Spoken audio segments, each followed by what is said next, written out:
Hey guys, welcome back to another episode of Tornado Survival. We have a thunderstorm that is quickly producing a tornado out to our south, and it is coming out of the desert, and it is dropping quickly. We just were working last episode on building our watchtower, and while we were on top of the watchtower, we increased the render distance, and we could see the mountains way out there, and the thunderstorm that was quickly developing. And then I went over and realized it's got wind and hail with it, and it was one stage away from a tornado. So we now have just by the shape and the size that we have an EF0 tornado, and as you can see, it is still on the other side of those mountains. It's quite a ways away, but it is developing very rapidly. Oh my gosh, it's happening! It's been like 10 episodes, but we finally have a tornado. It took way too long since we've moved here. I mean, this is the first tornado since like a couple episodes in, and the rain is starting. The good news is it's still weak. We can handle a hit from an F0 tornado. This town will handle just fine. We don't have too many trees. The wood should hold into place. We'll just lose some torches and stuff. Man. But, the first activation of the tornado signs, we know that they're working. Alright, all villagers into your houses, please. Get inside. You will get sucked up into the tornado and die. I think this is a good signal for us to head into our house, into our basement. We have the F0 tornado coming. Yep, we're gonna go because I have to go back outside because I'm dumb in how I made my... Oh, yep, it's right there. We're gonna take a direct hit from this, and it's already hitting. Oh, yep, we're going down. I hear it. I'm gonna hide. Sorry, guys. The good news is it's weakening, so this is gonna be a minor blow, but anyone that is not inside is going to be impacted. Oh, it's right there. Man, it's going to go almost right over us. It is right on top of us right now. Yet we are inside of the tornado, and the sensor is working, which is good to know. So our sensor board idea is going to be very awesome, because we can have that let us know ahead of time if we're not paying attention and we just hear the sirens go off. But we have radar, so it's not the bestest. But this is still pretty good. So it's alright, it's moving out to sea. It's the water spout now. It should be out to land. But until the sirens stop and if the warning's expired, we know we're not going to leave the shelter. Because likely, chances are, in most situations, when a tornado does hit you, chances are after the tornado, if this is like the classic Supercell shape. And the classic setup with things are moving from like some sort of westerly direction to easterly, whether with a bit of a northerly or southerly component, usually with a bit of a northeasterly component to the movement of the storm, or southwesterly to the northeast. You will see that after you get hit by the tornado, you will often get the heavy rain, hail, and any sort of downburst winds. The rear flank downdraft, which can be 80, 100 mile an hour winds. So you often, even if you've just directly been hit and you know that you were just hitting your shelter, if you are okay and can stay in your shelter, wait until things pass, because oftentimes you're still going to get the nasty weather afterwards. But in some cases, you'll get that before you get the tornado, but that's just in the classic supercell shape, which usually accompanies storms in the Great Plains. And that was it. We took, oh my gosh, we took a devastating blow. Oh my gosh, right through the heart of town. Oh, wow. That was not an F0. That thing strengthened quickly. That's like F0 damage there. But the heart of this, was there? No, there wasn't a house there. Oh no, we lost our radar, our anemometer, our wind vane. Looks like some of the villagers made it. Our stuff in here stayed together, which is good. Our chests and furnaces. But we took a devastating blow. Wow. That's a... Dang. Dang. If we wouldn't have been in that shelter, we would have been screwed. And we have another thunderstorm developing. So, just because I don't want complete destruction, that's going to go back to one day, because we got some action. So I'm going to be totally fine with tweaking the settings a little bit based on when we see action and when we don't. If the storm's really cruel, if the mod is really cruel, we'll see another big storm again. But I kind of like that we see a little bit, and that's how that's going to go. Jeez. All right, well let's sleep before monsters spawn everywhere. I wonder how much. I didn't hear villagers taking damage, so I'm thinking that because this tornado looked like it hit right as night had arrived in the actual heart of town, that a lot of villagers had gone inside, and that, you know, it looks like they didn't really probably get sucked out with the blocks getting destroyed, so that's totally fine. But dang, so it threw a whole bunch. So okay, it looks like it picks up path blocks, which kind of stinks, because it doesn't pick up grass, but it picks up path. So that sucks. But we have path blocks. We have basically the dirt to replace for the paths, unless of course we want to upgrade to cobblestone, I think, or gravel. We got fence and part of the roofing strewn across the islands in the ocean. The cows got sucked up way out there. I don't see any villagers way out there, so that's also good. We lost lots of windows. Like, to me, like, seeing this house, like, there's some shingle damage. The windows had broke. You know, some missing planks here and there. Some fences destroyed. This is very typical EF0 damage.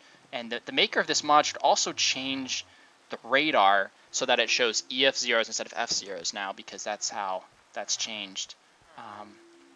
So yeah, that was a very weak spin-up tornado, pretty classic. And there's no radar here. I'm going to have to bring that radar up from underground and just remember to pick it up if the tornado arrives, because we now have a storm strengthening over there. Definitely a severe weather outbreak today. We have a severe thunderstorm with winds strengthening and some showers developing over top of us. We'll bring this upstairs to see what's going on.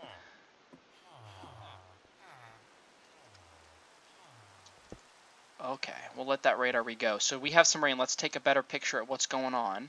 Now, did I place? I'm thinking I might just have not placed that tower there. I don't think it got destroyed. We lost some crops, so it picks up farm blocks here. Man, this house was the worst hit. So the storm was like weakening as it moved through town, but this house, this is stronger than F0 damage. This house got ravaged. There's just the frame left of the house, and to me, that's like F3 damage.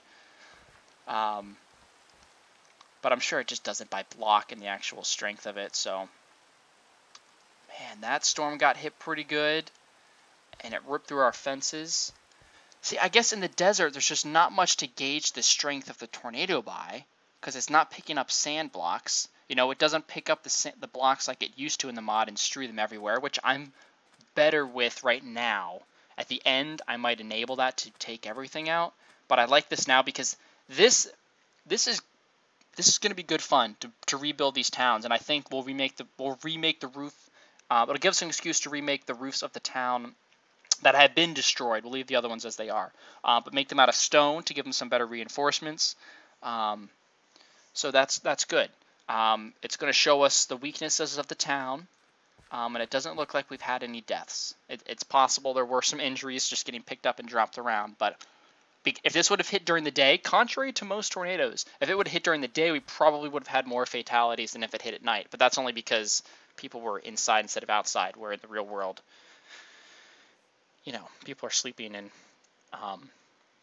you know, will actually seek shelter during the day. So, damn, right through the heart of town.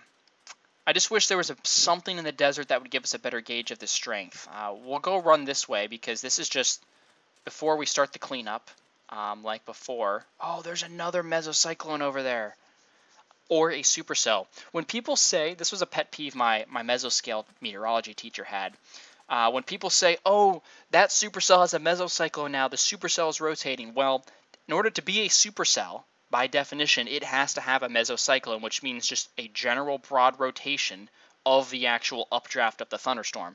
And in general, on a normal day, if there's no interference, a normal thunderstorm, if it can just sustain itself, will likely have a rotating updraft. So that's could be what, you know, when people are saying that supercells are rotating, it's like, well, yeah, that in order for it to be called a supercell, it's more like now that thunderstorm has a mesocyclone, now it's a supercell. So some meteorologist people don't really necessarily know that. They just see the structure of the storm or the strength of it, they're like, oh, that's a supercell. Well, if it doesn't have a rotating updraft, it doesn't have a supercell. But chances are, if it's got hail and updrafts to sustain large, severe hail, and severe downdrafts, chances are it's probably rotating because the environment to create that sort of updraft is likely got some wind shear and stuff in it. So, but yeah, so that storm looks like it's going to miss us, but it's going to be kind of close. And I couldn't tell if it's a graphical glitch or if this is where the actual tornado started, but it looks like it started on the other side of this mountain, but I don't see... Oh, I do see. Oh, yeah. So it started right over here, because you can see... Oh, boy. You can see that the grass has been sheared up. Would you look at that? So it kind of spawned right coming down the mountain, which there's been some studies done by some people, especially at Virginia Tech, on tornadoes that are in hilly or mountainous terrain, because they do form in those. But when tornadoes are going downhill, how they can intensify, because you're essentially stretching the rotation out, and it's like bringing the arms in, because the rotation is getting more narrow because it's getting stretched out. So it's like if you're an ice skater bringing your arms in to make yourself spin faster. That's essentially what happens when the tornado is going downhill. So that you can see it's like not very strong, getting stronger than it came into the desert and was just kind of a storm blowing through. So we're going to get out of the way of this supercell coming in now. In case that spawns something else, we'll be able to run home in time to get out of the path of it.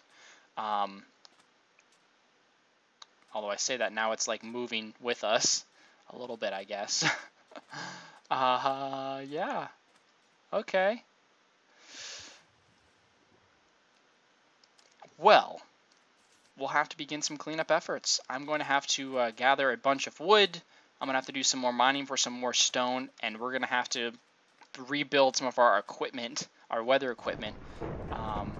Wish there was a way to kind of like mount and reinforce.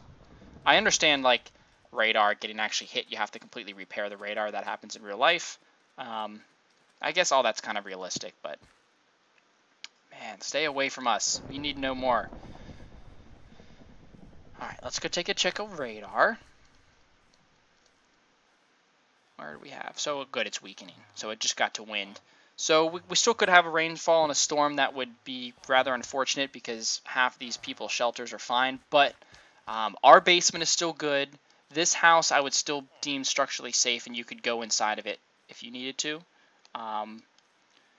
That house probably as well. You just can't get into the front door. All the windows on the windy side got blown out. That house is fine. These are as well. But that little one just got destroyed. I guess because there's no cobblestone in it. So these are like your mobile homes almost.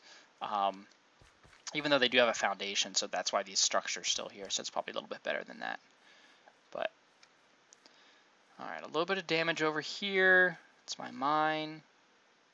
Go away, storm. Please. Alright. That took some damage. So we have every single structure in town took some sort of physical damage, ranging from just lost windows to just lost shingles to complete destruction of the structure with only just the minor outline and the frame left of the actual storm or of the actual house. So that's pretty good. And the second floors of homes completely gone, but the first floor is here, which is, you know, something that can also happen, especially where you have this little bit of protection.